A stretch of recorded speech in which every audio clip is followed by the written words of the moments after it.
चांद पर प्रज्ञान रोवर की बड़ी खोज, जिसे देख नासा भी हुआ हैरान। चंद्रयान 3 मिशन के आखिरी पड़ाव में हुआ बड़ा खुलासा। चांद की सैर पर निकला प्रज्ञान, आई कामयाबी की तस्वीर। इसरो ने बताया अब आगे होगा और भी बड़ा इम्तिहान। दोस्तों, इसरो वैज्ञानिकों के अथक प्रयासों और करोड़ों भारतीयों के दुआओं के नतीजे आज हमारा चंद्रयान 3 चांद के दक्षिणी ध्रुव में शान से खड़ा हुआ है और इसे चांद पर लैंड किए हुए करीब 1 हफ्ता होने जा रहा है। और अब ये मिशन बस 1 हफ्ता और चलने वाला है, जिसके बाद चांद पर फिर से 14 दिन के लिए रात हो जाएगी, क्योंकि प्लान के अनुसार लैंड करने के बाद इसे 14 दिन रिसर्च का काम करना है। यही वजह है कि जिस दिन से चंद्रयान ने लैंड किया है, तभी से हमारा प्रज्ञान रोवर चांद की अंधेरी व रहस्यमय दुनिया के बारे में बड़े बड़े खुलासे कर रहा है। इसके साथ ही ये चांद की जमीन पर भारत की एक ऐसी अमिट छाप छोड़ रहा है जो आने वाले करोड़ों सालों तक नहीं मिटेगी। तो आखिर प्रज्ञान ने चांद पर ऐसी कौन सी बड़ी खोज की है जिसकी पूरी दुनिया में चर्चा हो रही है? इसरो ने प्रज्ञान रोवर को ऐसी कौन सी टेक्नोलॉजी से लैस करके भेजा है कि चांद के इतने मुश्किल हालातों में भी ये आराम से अपनी रिसर्च को अंजाम दे रहा है? और सबसे जरूरी अभी आगे ये और कौन कौन से कारनामे करने वाला है। साथ ही चांद के इस इलाके में क्या इसकी मुलाकात एलियन से भी हो सकती है? ये सब कुछ आज हम आपको इस वीडियो में एक्सप्लेन करने वाले हैं, इसलिए इसे अंत तक जरूर देखिएगा। दोस्तों, 23 अगस्त की शाम जब हमारा विक्रम लैंडर चांद की सतह पर उतरा, तो हम सभी ने चंद्रयान 3 मिशन के कामयाब होने का खूब जश्न मनाया। लेकिन सही मायनों में देखें तो वो मिशन वहां पूरा नहीं हुआ था, बल्कि लैंडिंग करना तो इस मिशन का सिर्फ एक हिस्सा था, जबकि आगे बहुत काम किया जाना बाकी था। दरअसल इसरो ने अपने इस मिशन को 3 हिस्सों में बांटा, जिसमें पहला उद्देश्य चांद के दक्षिणी ध्रुव पर लैंड करना, जो कि हम 23 अगस्त को ही कर चुके हैं। इसका दूसरा उद्देश्य प्रज्ञान रोवर को सफलतापूर्वक चांद की सतह पर उतारना और एक से दूसरी जगह भेजना है, और ये उद्देश्य भी पूरा हो चुका है, क्योंकि लैंडिंग करने के सिर्फ 4 घंटे बाद ही इसरो वैज्ञानिकों ने प्रज्ञान रोवर को चांद की सतह पर उतार दिया था। इसके बारे में घोषणा करते हुए इसरो ने एक वीडियो भी शेयर की, जिससे आप इस समय अपनी स्क्रीन पर देख रहे हैं। ये वीडियो विक्रम लैंडर में लगे कैमरे से शूट की गई है, जिसमें प्रज्ञान रोवर लैंडर के अंदर से बाहर निकलते हुए दिखाई दे रहा है। तो इस तरह से ये काम पूरा होने के बाद अब मिशन का बस तीसरा उद्देश्य बाकी बचता है, जो है चांद पर रिसर्च और परीक्षण करना। और आपकी जानकारी के लिए बता दें कि इसरो वैज्ञानिकों ने अपने इस उद्देश्य को पूरा करने का काम स्टार्ट भी कर दिया है। इसके बाद इसरो ने ट्वीट करके अपने ऑफिशियल ट्विटर हैंडल पे ये बताया कि प्रज्ञान रोवर और विक्रम लैंडर में लगा पेलोड एक्टिवेट कर दिया गया है और सारे सिस्टम एकदम सही तरीके से काम कर रहे हैं। तो अब ये सवाल आता है कि इसरो चांद के इस इलाके में कौन कौन से रिसर्च करने वाला है और प्रज्ञान रोवर ने क्या बड़ा कारनामा किया है, जिसके चलते इसकी चर्चा हर जगह हो रही है। चलिए पहले हम आपको प्रज्ञान रोवर के बारे में थोड़ा बताते हैं, क्योंकि ये एक बहुत ही खास रोवर है और इस वीडियो से जुड़े सभी सवालों के जवाब भी इसी में छुपे हुए हैं। असल में दोस्तों, प्रज्ञान रोवर एक रोबोटिक रोवर है जो अपना सारा काम खुद से निपटा सकता है, और सबसे अच्छी बात यह है कि ये पूरी तरह मेड इन इंडिया है, यानी इसमें लगा एक एक साइंटिफिक उपकरण व इंस्ट्रूमेंट इंडिया में ही बनाया गया है। इसके अलावा अगर बात करें इसकी लंबाई, चौड़ाई और ऊंचाई, क्रमशः 91.7, 75 और 39.7 सेंटीमीटर है। साथ ही इसका वजन 26 किलोग्राम है। यहाँ गौर करने वाली बात यह है कि 26 किलोग्राम इसका वजन पृथ्वी पर है।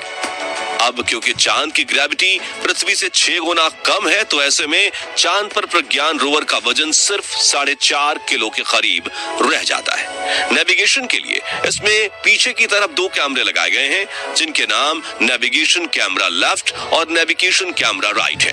ये कैमरे प्रज्ञान रोवर की 2 आंखों की तरह हैं जो इसे सामने मौजूद बाधाओं के बारे में अवगत कराते हैं। इसके अलावा इसमें ऊपर की तरफ सोलर पैनल भी लगाए गए हैं जो इस रोवर का सबसे अहम हिस्सा है। दरअसल प्रज्ञान रोवर पूरी तरह से सौर ऊर्जा पर ही चलता है और इसके लिए इसमें लगाए गए सोलर पैनल 50 वॉट बिजली उत्पन्न कर सकते हैं। इन्हीं सोलर पैनल्स के ऊपर इसमें RX-TX एंटेना भी लगे हैं ताकि चांद पर घूमते हुए लैंडर के साथ इसका कनेक्शन बना रहे और अपनी रिसर्च का डेटा ये लैंडर को ट्रांसफर कर सके। दोस्तों, प्रज्ञान एक 6 पहियों वाला रोवर है जिसमें दोनों साइड में 3-3 पहिए लगाए गए हैं और इन्हें इस तरह से डिजाइन किया गया है कि ये चांद की उबड़-खाबड़ जमीन पर भी बड़े आराम से चल सकते हैं। अपने इन पहियों की मदद से प्रज्ञान रोवर 0.036 किलोमीटर प्रति घंटे की रफ्तार से चल सकता है। आपको ये स्पीड भले ही कम लगे एक लूनर रोवर के हिसाब से और जो मिशन इसको करने हैं उसको देखते हुए ये स्पीड पर्याप्त है। प्रज्ञान रोवर की सबसे खास बात यह है कि चांद पर जहां जहां भी ये जाएगा वहां मिट्टी पर भारत और इसरो की छाप बनती जाएगी। असल में वैज्ञानिकों ने इसके पहिए पर इसरो के लोगो और भारत के राष्ट्रीय चिन्ह अशोक स्तंभ को उकेरा हुआ है और क्योंकि चांद पर कोई भी वायुमंडल नहीं है इसलिए भारत के ये निशान चांद पर करोड़ों सालों तक ऐसे ही बने रहेंगे।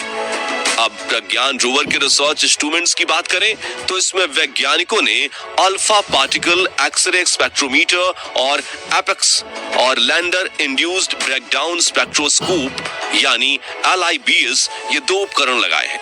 इनकी मदद से ये लूनर सरफेस की बहुत ही बारीकी से जांच करेगा क्योंकि APXS एक तरह का स्पेस माइक्रोस्कोप है और LIBS एक लेजर बेस्ड उपकरण है।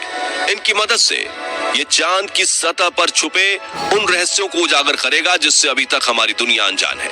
वैसे रिसर्च के इस काम में विक्रम लैंडर का भी रोल काफी ज्यादा अहम है क्योंकि प्रज्ञान रोवर अपनी रिसर्च का डेटा विक्रम लैंडर को सेंड करेगा और फिर उसकी मदद से ये डेटा हमारे पास पृथ्वी तक पहुंचेगा।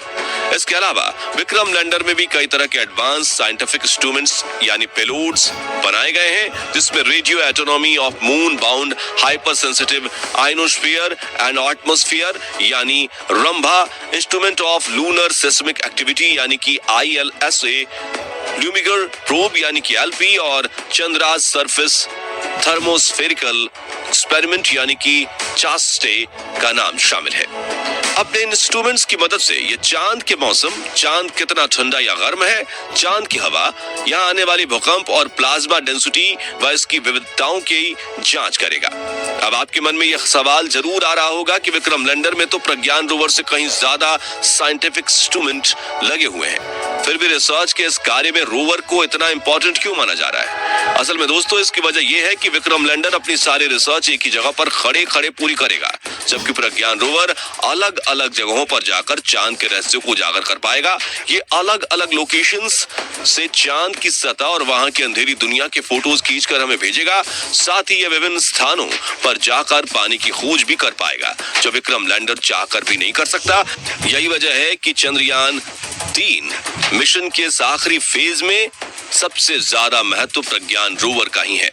अब अंत में सवाल रह जाता है कि क्या चांद के इस इलाके में प्रज्ञान रोवर की मुलाकात एलियन से हो सकती है? सबसे पहले तो आपको बता दें कि यह सवाल बार बार इसलिए उठ रहा है क्योंकि चांद के इस हिस्से में एलियंस के होने के दावे सदियों से किए जाते रहे हैं और किसी एक एक्सपर्ट ने नहीं बल्कि दुनिया के कई सेल्फ क्लेम्ड रिसर्चर, राइटर और यहाँ तक कि वैज्ञानिकों ने भी चांद के इस हिस्से में एलियंस होने की संभावना जताई है।